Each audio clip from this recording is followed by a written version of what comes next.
Assalamualaikum warahmatullahi wabarakatuh.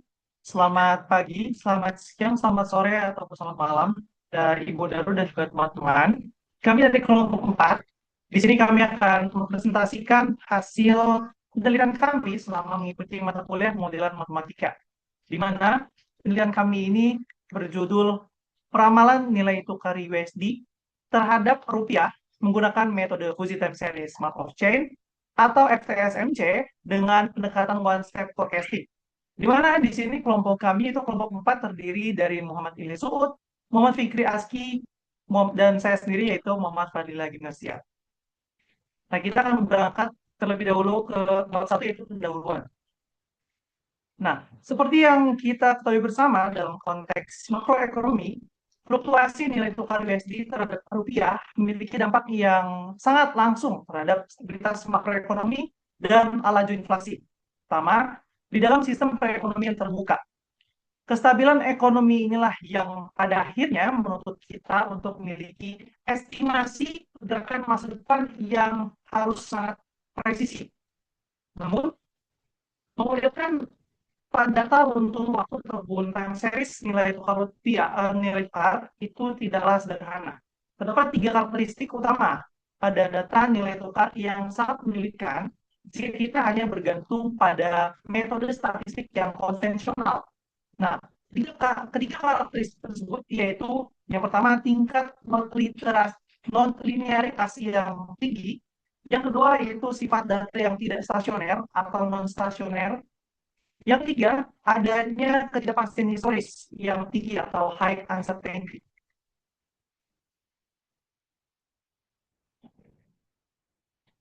Berangkat dari tantangan tersebut, kita perlu mengevaluasi pendekatan yang digunakan. Nah, disinilah beberapa alasan mengapa kami lebih memilih Fuzzy Time Series Markov Chain dibanding dengan metode Fuzzy Time Series yang klasik. Yang pertama, dari segi penanganan relasi. Tes klasik atau Fuzzy series klasik hanya memberikan bobot yang seragam pada setiap fuzzy logical relations-nya, FLR. Sedangkan FSMC secara cerdas memanfaatkan matriks probabilitas transisi historis. Dan yang kedua, dari segi adaptabilitas, FS klasik dinilai kurang responsif terhadap perubahan pola data yang cepat. Sementara FSMC sangat adaptif karena metode ini menganalisis secara langsung peluang perpindahan antar state. Dan yang ketiga, dasar prediksi. Wisdom klasik hanya bertumbuh pada aturan peramalan di dasar, sedangkan wisdom series of chain atau yang dari kami menghitung probabilitas matematis berdasarkan frekuensi kemunculan perbedaan state secara aktual.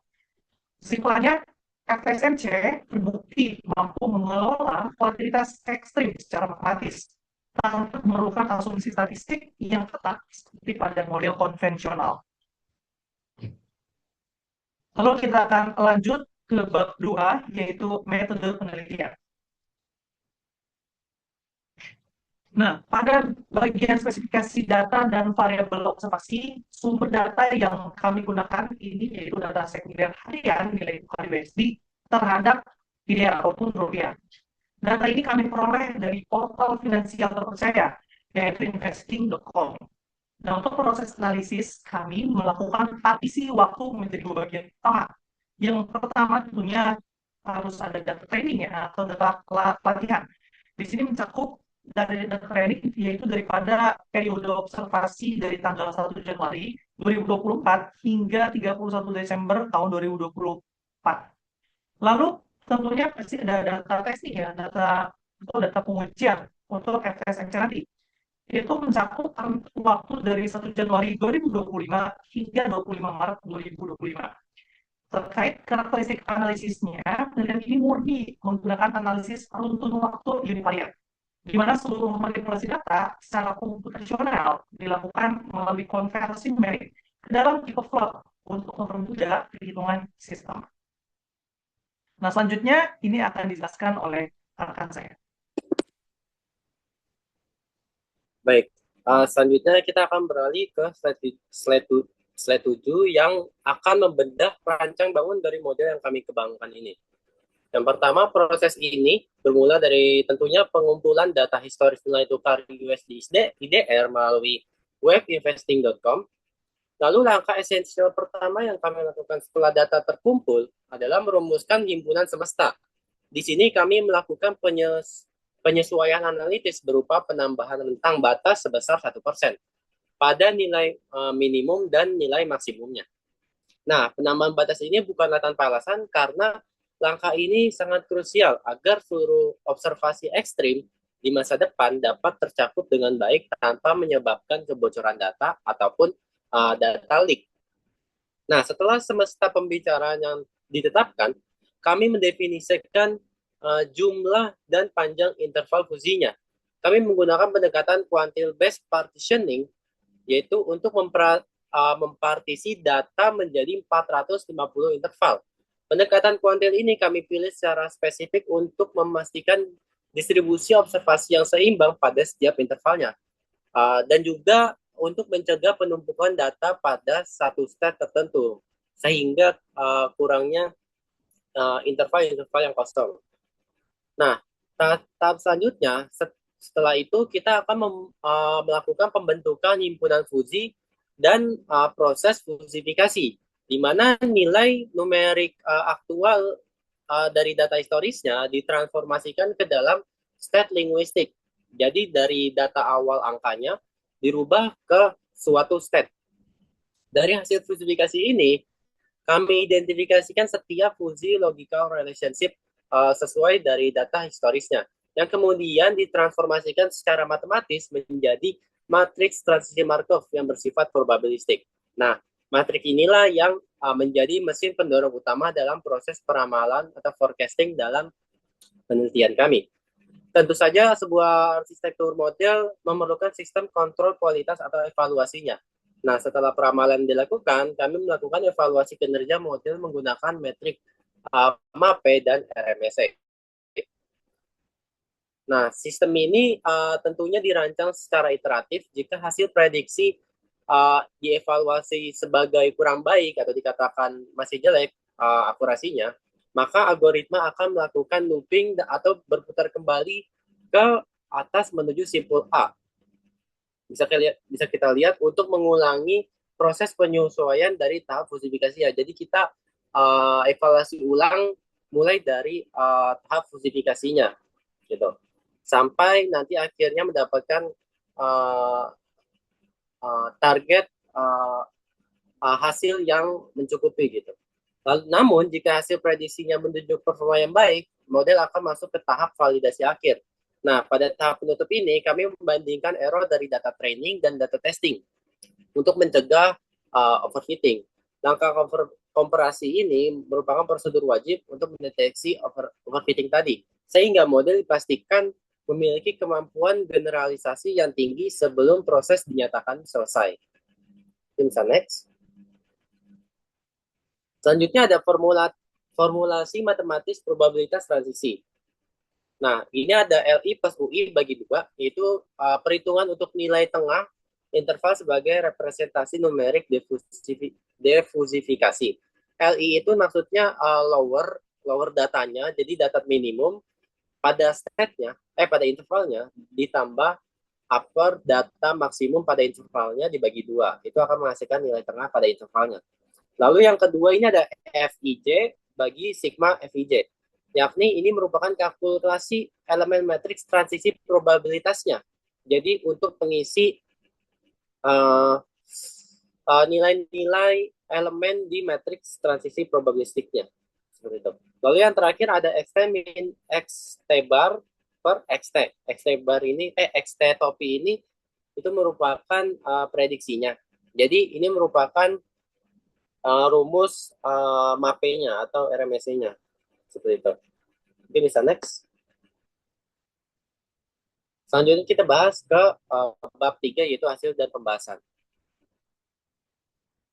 Nah, di bab 3 ini dimulai dengan dinamika distribusi state fusifikasi.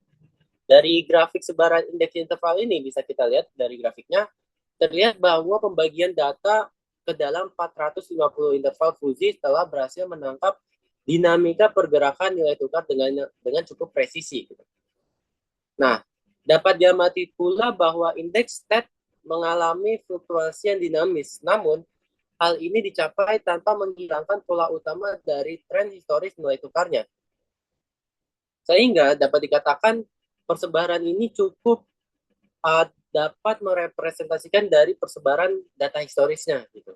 Dengan kata lain, representasi linguistik melalui proses kodifikasi ini menunjukkan kinerja optimal karena mampu mereduksi noise atau gangguan datanya, sekaligus mempertahankan integritas data fundamental yang sangat esensial untuk tahap pemodelan Markov selanjutnya.